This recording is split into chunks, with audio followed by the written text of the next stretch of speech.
Boa noite, meus amigos de Olímpia. Hoje é segunda-feira, começo de noite. Nós estamos aqui mais uma vez para falar com vocês, para prestar esclarecimento, para fornecer informações das últimas decisões que nós tivemos no nosso município, no nosso estado, no nosso país. Quero dizer a vocês, em primeiro lugar, sobre um balanço da nossa situação com relação ao coronavírus, o Covid. Nós estamos numa situação de estabilidade do número de casos. Nós temos 12 casos suspeitos aqui em Olímpia e não está evoluindo. Graças a Deus estamos estabilizados nos 12 casos. 3 deles negativos. Os outros nós ainda não sabemos porque os exames que estão indo para o Instituto Adolfo Lutz em São Paulo estão demorando muito, mas estamos numa situação de estabilidade. Segundo nossos profissionais de saúde, isso pode significar que não está havendo contaminação dentro da cidade com a nossa população. Então, isso nos redobra a preocupação com as contaminações externas. Queria informar vocês que no fim da tarde de ontem e hoje pela manhã, conversei com um médico olimpiense, que é uma autoridade na área de exames, que é o Dr. Edgar Risati, que é olimpiense, mas é um diretor técnico do Laboratório Fleury. É um homem, é um profissional médico que tem fama, é reconhecido no Brasil e no mundo todo. Ele fez uma análise para nós e nos tranquilizou com relação às medidas que os nossos profissionais, que a nossa Secretaria da Saúde, que a nossa Santa Casa tomou para preparar a nossa cidade. Então, em número de leitos que nós temos, em número de leitos de UTI, em número de respiradores, ele fez uma checagem nesses números e nos deu segurança que nós estamos preparados com relação às nossas instalações. Ele ainda irá continuar nos ajudando para a gente conseguir comprar testes rápidos e outras coisas, mas desde já a gente agradece o tempo dele e nos dá essa confirmação que nós estamos no caminho certo. Ele me passou uma nomenclatura, uma metodologia sobre a previsão de casos que está sendo utilizados pelo governo federal. Nessa análise que ele nos passa, nós poderemos concluir que, em Olímpia, se nós tivermos sucesso, nós deveremos ter algo como cerca de 500 pessoas infectadas, que isso ao longo de um ano, e poderemos ter cerca de 100 pessoas precisando de internação e apenas 6 pessoas utilizarão UTI. E óbitos possíveis de 3 a 4 óbitos. Isso é o melhor cenário pela metodologia do governo federal que está sendo utilizado por esses médicos que estão acompanhando o Ministério da Saúde. O pior cenário que eles acenam é que nós poderíamos ter até 11 mil infectados, aí nós teríamos 2.200 pessoas internadas ao longo de um ano e poderíamos ter 110 pessoas precisando de UTI ao longo de 12 meses, o que também poderia acarretar da ordem de 60, 70 óbitos. Isso é previsão, é modelo. Então, nós vamos trabalhar para ter o menor número possível, mas qualquer que seja esse quadro que venha a ocorrer, nós estamos com leitos e UTI e respiradores compatível com essas necessidades desse modelo de previsão que os grandes entendidos do governo federal têm feito. E, para continuar fazendo com que Olímpia tenha o melhor resultado no combate à crise, então eu queria ressaltar para vocês que essa contaminação externa poderá ser aquilo que poderá agravar a situação aqui em Olímpia. Essa contaminação externa, ela poderá vir de cidades grandes próximas de Olímpia, que são cidades mais abertas para as rodovias. Catanduva, Bebedouro, Barretos, São José do Rio Preto. Vocês imaginem São José do Rio Preto, uma cidade aberta, é uma peneira que entra gente, rodovia de todos os lados. Olímpia é mais isolado. O que eu quero pedir a vocês? Vocês que trabalham numa dessas cidades e que moram em Olímpia, ou vocês que costumam visitar essas cidades para ir no comércio ou algum serviço, né? Cuidado para não serem contaminados e trazer isso para a nossa cidade. Não é alarmismo, mas é uma recomendação. Atenção para não trazer essa contaminação externa. E a outra contaminação externa, importante e talvez a mais importante, mais perigosa para nós, seria dos turistas, dos nossos visitantes. Nós temos 26 mil leitos de hospedagens.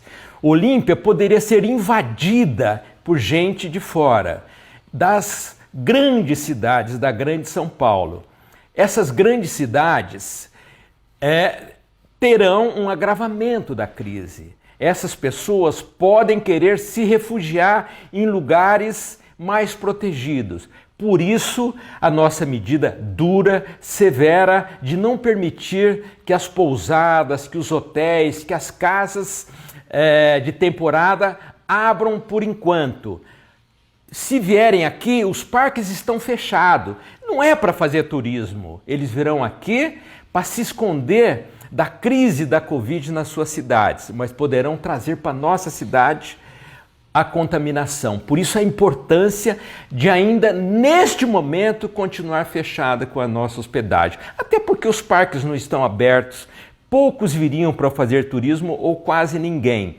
Por isso peço a compreensão dos proprietários, são cerca de 80 proprietários, são 55 mil pessoas que estão sujeitas a essa contaminação. Daqui a pouco, se Deus quiser, superamos isso e vocês retomam a sua atividade. Mas essa contaminação externa é muito importante que a gente tenha o máximo de cuidado. Gostaria de dizer a vocês das nossas atividades econômicas. A indústria está funcionando, a agricultura está funcionando, uma boa parte do comércio, que são atividades consideradas essenciais, estão funcionando, e o que a gente pede é que os proprietários, os gerentes, os diretores cuidem dos seus funcionários e cuidem para que a população também não seja prejudicada por uma eventual contaminação que aconteça numa atividade empresarial dessas que nós nunca fechamos. Só alertamos aqui para chamar a atenção, que continue assim e até agradecer pelo que vocês têm feito, que está trazendo a nossa cidade para esse nível baixo de contaminação. Mas gostaria de dizer que aquilo que está fechado, nós temos, por lei, que respeitar as leis, os decretos, primeiro do governo federal, depois do governo estadual e da mesma forma do judiciário. O judiciário local tem poder de definir limitações e medidas. Dentro das limitações que o governo federal, governo estadual e o judiciário permite, nós estamos trabalhando. É esse equilíbrio que nós temos que buscar, procurar atender o comércio, os profissionais liberais, mas sem infringir nenhuma lei, nenhum decreto. Com isso, nós estamos hoje decretando, e eu vou ler daqui a pouco, medidas que são totalmente respeitosas e seguem os decretos existentes. O decreto do governador que protelou por mais 15 dias a quarentena. E o governador, ele define lá quais são as atividades permitidas, quais são as atividades proibidas de abrir e quais são as atividades que estão no meio termo. O que é esse meio termo? O governo do estado, em seu decreto, permite o que nós consultamos o secretário de Desenvolvimento, o nosso vice-governador Rodrigo Garcia, e eles nos interpretaram o decreto, dizendo o seguinte, que é aberto de portas fechadas. Com isso, nós vamos sim, com o novo decreto, permitir o que eles falam que é o delivery e o drive-thru. Só que o drive-thru, como é falado num termo em inglês, vocês conhecem no McDonald's ou numa pizzaria nova aqui de Olímpia. O comércio tradicional não tem drive-thru nos moldes do que é um McDonald's. O que é? É uma fila que tem um único caixa e um único local de atendimento. A pessoa vai, um de cada vez, e é atendido. O funcionário que atende tem que ter todas as proteções, tem que ter todos os cuidados.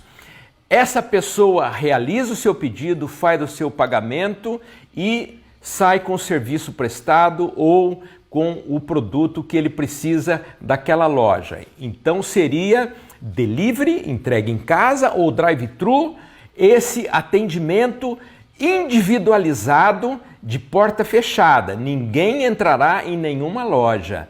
Ninguém poderá entrar num restaurante e receberá a comida na porta. Porque tem muito restaurante que não tem drive-thru, mas pode atender com o drive-thru na sua porta, com um balcão, com isolamento, que o cliente não entrará. É isso que nós estamos fazendo hoje, decretando que a partir da meia-noite nós podemos seguir obedecendo o decreto do governador, onde ele diz que pode-se atender por entrega ou por atendimento individualizado. E a mesma coisa nós estamos fazendo para os profissionais autônomos. Então nós temos barbeiro, temos profissionais que dão aula particular ou que têm algum tipo de tratamento como acupuntura ou uma fisioterapia.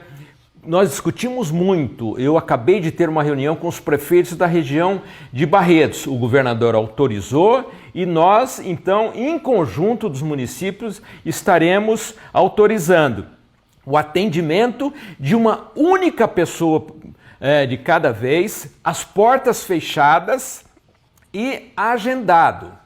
Com isso, nós achamos mais seguro sanitariamente que o barbeiro atende um, depois ele limpa tudo no salão dele para atender um outro, do que ele ir na casa de um, vai na casa do outro, vai na casa de um terceiro, e aí provavelmente ele não terá os cuidados de limpeza que ele pode ter dentro do salão dele, como todos os profissionais autônomos. É isso que nós estamos fazendo. Estamos obedecendo o decreto do governador, mas procurando fazer isso com base no bom senso e procurando minimamente atender ao nosso comércio, aos nossos profissionais. Nós esperamos, com a evolução, daqui a 15 dias ou outro período, quem sabe até menor, termos boas notícias, poder flexibilizar um pouco mais, permitir que entrem nos restaurantes, que entrem nas lojas. Mas no momento não podemos pelo decreto